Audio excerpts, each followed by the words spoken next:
بسم اللہ الرحمن الرحیم۔ شدید قسم کی بیماری اور پریشانی کے وقت یہ درود شریف پڑھیے۔ اللہم صلی وسلم وبارک علی حبیبک المصطفیٰ وعلی آلہ وسلم۔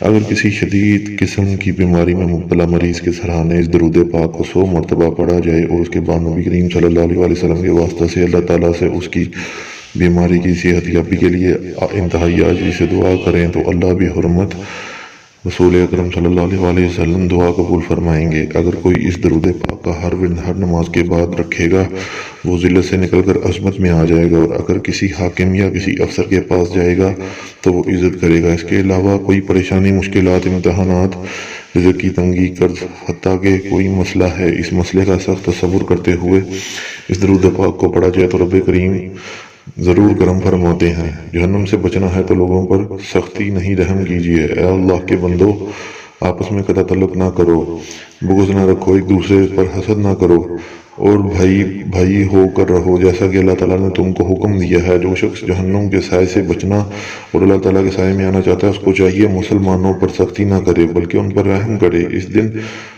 پر آنسو بہا جو تیری زندگی سے کم ہو گیا اور تو نے اس دن کوئی نیکی نہ کی۔ بدبخت ہے وہ شخص جو مر جائے مگر اس کا گناہ نہ مرے، یعنی وہ کوئی ایسا برا کام کر جائے جو اس کے مرنے کے بعد بھی جاری رہے۔ جس نے جھکنا سیکھ لیا وہی علم والا ہے۔ نمبر 1، اپنے اعمال کو تولتے رہو اس سے پہلے کہ تمہارے اعمال تولے جائیں۔ اپنے آپ کو اللہ کے سامنے بڑی پیشی کے لیے تیار کر لو جس دن تمہاری کوئی برائی پوشیدہ نہ رہے۔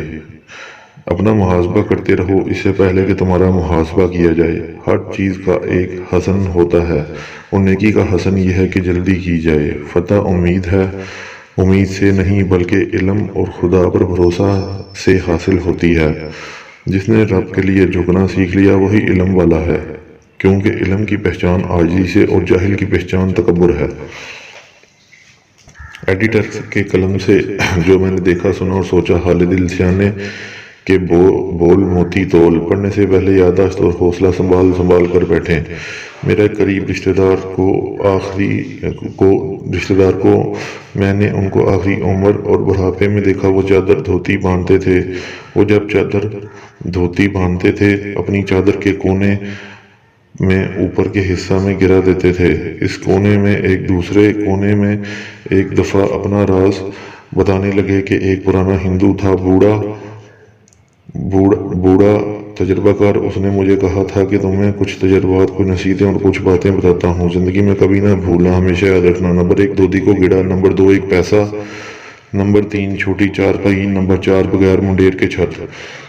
نمبر 1، دھوتی کو گڑا دینے کی اصل وجہ۔ دھوتی کو گڑا کہنے لگے، میں اپنی دھوتی باندھتے ہوئے ادھر بھی گڑا دیتا ہوں اور ادھر بھی گڑا دیتا ہوں، پھر دھوتی باندھتا ہوں۔ اس کی وجہ مجھے ہندوؤں نے کہا تھا کبھی اپنی بیوی کو اپنی پوری آمدنی نہ بتانا، اس کا خرچ بڑھ جائے گا، مطالبات بڑھ جائیں گے۔ یہ چیز یاد کیسے رہے، جب بھی دھوتی باندھا کر دونوں طرف گرا دے دیا کر۔ کہنے لگے، میں نے اس کو آزمایا، ہمیشہ کمال ہی کمال پایا۔ امیر بننے کا نسخہ ایک بوڑھے ہندو سے ملا۔ نمبر 2، ایک پیسہ۔ کہنے لگے، تمہاری آمدن جتنی کم سے کم ہو لیکن اپنی آمدن میں سے ایک پیسہ، آدھا پیسہ، ایک آنا ضرور بچا کر رکھنا۔ اس بچے ہوئے پیسے سے تمہیں بہت زندگی کے نفع ملیں گے۔ کوئی جائیداد، کوئی مکان، کوئی فصل، کوئی زمین یا کوئی سواری خرید لینا، یہ تمہیں بہت فائدہ دے گا اور یہ تمہیں بہت نفع دے گا۔ اور کہا، ہمیشہ میں نے اس کا فائدہ اور نفع پایا۔ نمبر 3، چھوٹی چارپائی پر سونے والا پاگل۔ چھوٹی چارپائی کہنے لگا، اس ہندو نے مجھے ایک اور نصیحت کی، کبھی ایسی چارپائی پر نہ سونا جس پر تمہارے پاؤں لٹکے ہوئے ہوں۔ اگر پاؤں لٹکے ہوئے ہوں گے تو تم 5 بیماریوں میں مبتلا ہو جاؤ گے۔ نمبر 1، پاگل، ذہنی نفسیاتی امراض، ڈپریشن، ٹینشن میں مبتلا ہو جاؤ گے۔ نمبر 2، سر درد پرانا کبھی جان نہیں چھوڑے گا۔ نمبر 3، یادداشت ختم ہو جائے گی۔ نمبر 4، آنکھوں سے اندھے نبینے اور نظر کمزور ہو جائے گی۔ نمبر 5، جوڑ، کمر، ٹانگیں ختم ہو کر معذور ہو جاؤ گے۔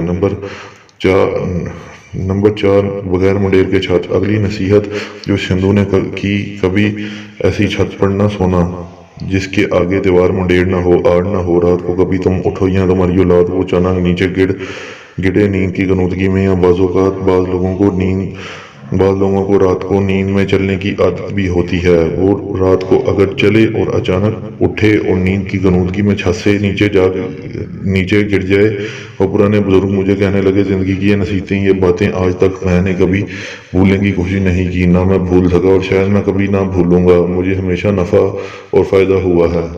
قائلین، چھوٹی چھوٹی چیزیں اور چھوٹے چھوٹے موتیے ایسے ہوتے ہیں کہ جو ہماری زندگی میں نفع مند ثابت ہوتے ہیں اور ہماری زندگی میں فائدہ ہی فائدہ ہوتا ہے۔ بڑوں کے تجربات مسلسل زندگیاں کھپانے کے بعد اور نقصان کرنے کے بعد ایسے حاصل ہوتے ہیں کہ انسان گمان نہیں کر سکتا۔ آئیں ہم بڑوں کی قدر کریں، بڑوں کے پاس بیٹھنا اپنی زندگی کا سرمایہ بنائیں اور بڑوں کو عزت دیں اور بڑوں کی بات کو قدر وقار اور شان و شوکت دیں۔ بڑوں سے بہت نفع ملتا ہے اور بڑوں سے بہت فائدہ ملتا ہے۔ بڑوں کے قدموں میں برکت بھی ہے اور تجربات بھی۔ تو امید کرتا ہوں کہ آپ کو میری ویڈیو پسند آئی ہوگی۔ پسند کیا ہے تو چینل کو ضرور سبسکرائب کریں، لائک کریں، بیل کے آئیکن پر کلک کریں، میری ویڈیو کو زیادہ سے زیادہ شیئر کریں۔ السلام علیکم۔